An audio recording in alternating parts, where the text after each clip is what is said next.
اللہ تبارک و تعالی نے بقا اور عدم بقا کے اعتبار سے انسان پر دو حالتیں طاری کر رکھی ہیں۔ ایک حیات کی حالت ہے اور دوسری ممات کی حالت ہے۔ یا تو یہ انسان زندہ نظر آتا ہے یا یہ انسان مردہ پایا جاتا ہے۔ ان دو حالتوں کے سوا کوئی تیسری حالت نہیں ہے۔ گویا کہ یہ قضیہ مانت الجمع بھی ہے، یعنی ایسا بھی نہیں ہو سکتا کہ ایک انسان زندہ بھی ہو اور وہی انسان اسی اعتبار سے مردہ بھی ہو،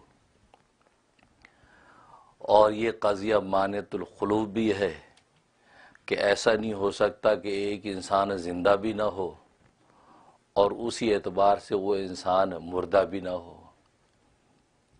گویا کہ یہ قضیہ حقیقیہ ہے کہ نہ تو دونوں جمع ہو سکتے ہیں کہ ایک انسان زندہ بھی ہے اور مردہ بھی ہے، اور نہ دونوں مرتفع ہو سکتے ہیں کہ ایک انسان نہ زندہ ہو نہ مردہ ہو، بلکہ دونوں میں سے کوئی ایک حالت اس انسان پر طاری ہوگی۔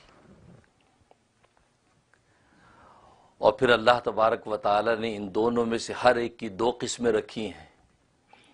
ایک حیات محمود رکھی ہے، پسندیدہ رکھی ہے، اچھی حیات رکھی ہے، اور محمود اور اچھی حیات اللہ تبارک و تعالی کی رحمت ہے۔ اور ایک حیات مذموم رکھی ہے، بری حیات ہے، بری زندگی ہے، گویا کہ وہ زندگی اللہ تبارک و تعالی کی ایک لعنت ہے۔ تو گویا کہ حیات محمود بھی ہوتی ہے اور حیات مذموم بھی ہوتی ہے۔ پھر موت کی بھی دو قسمیں ہیں کہ ایک موت محمود ہوتی ہے، اچھی اور پسندیدہ ہوتی ہے، قابل رشک ہوتی ہے، وہ اللہ تبارک و تعالی کی عظیم رحمت اور رافت ہوتی ہے۔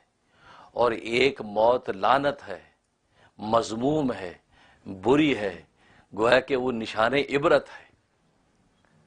تو گویا کہ حیات اور موت کبھی محمود ہے اور کبھی مذموم ہے۔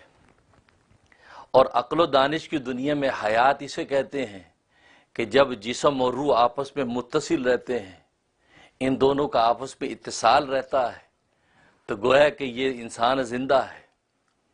اور اگر ان دونوں کا انفکاک ہو جائے، جسم اور روح ایک دوسرے سے منقطع ہو جائیں، تو عقل و دانش اس کو موت کہتی ہے کہ یہ انسان مر گیا ہے، کہ اس کے جسم سے روح نکل گئی ہے۔